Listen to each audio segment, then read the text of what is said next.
Let us begin.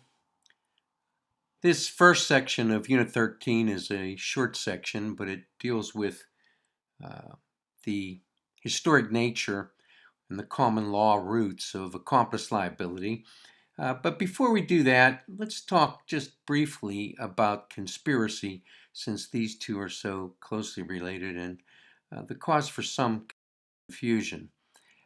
This is just a chart to show the relationship of the various elements of conspiracy graphically. It lays out what we've studied in the cases. There must be a criminal act. That can be an agreement to commit a crime, a felony, falsely indict another, maintain a false lawsuit. There must be an overt act in some jurisdiction. Of course, you remember that Pennsylvania requires an overt act. And we also know that even in some of those overt act jurisdictions, the agreement itself, entering into the agreement itself, could be the overt act. In preparation could also be the overt act, which allows for earlier intervention by law enforcement.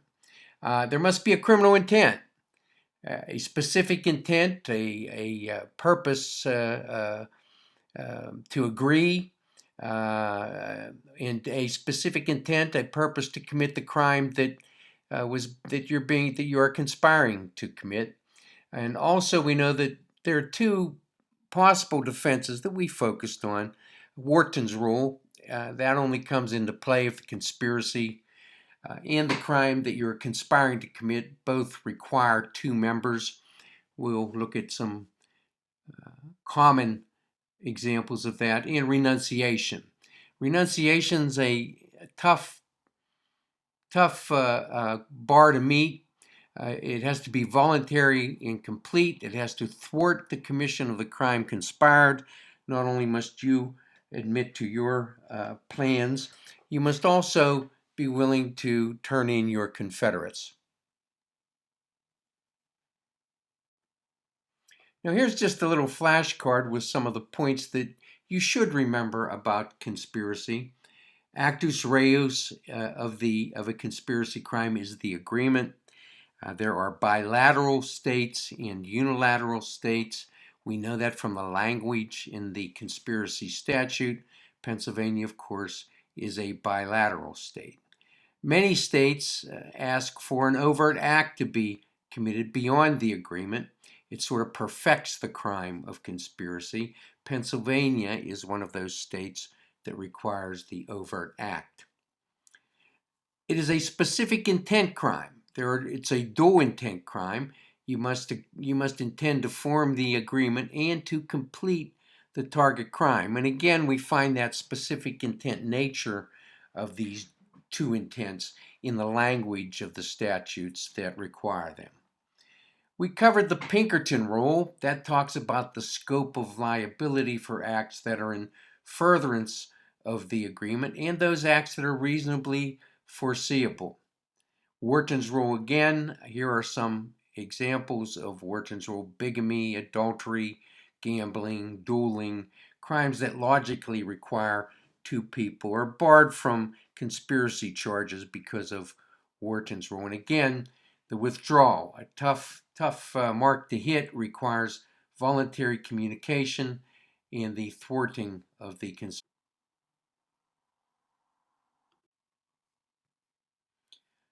Now let's turn our attention to accomplice liability in certain circumstances.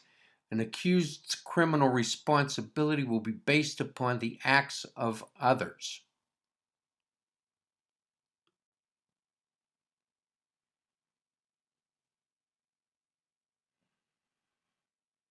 Accomplice theory, aiding and abetting, it is often called.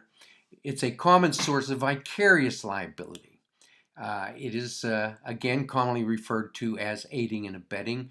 The general rule is this: a person is guilty of an offense she did not commit if she intentionally aids, abets, or facilitates the commission of a crime. She is criminally responsible for the crime committed, and this is what we call derivative liability. Accomplice liability is derivative in nature. the accomplice is ordinarily convicted of the offense committed by the primary party. If you do not have a target crime that has been committed, then you cannot have accomplice liability, and we'd be looking at some other crimes most likely.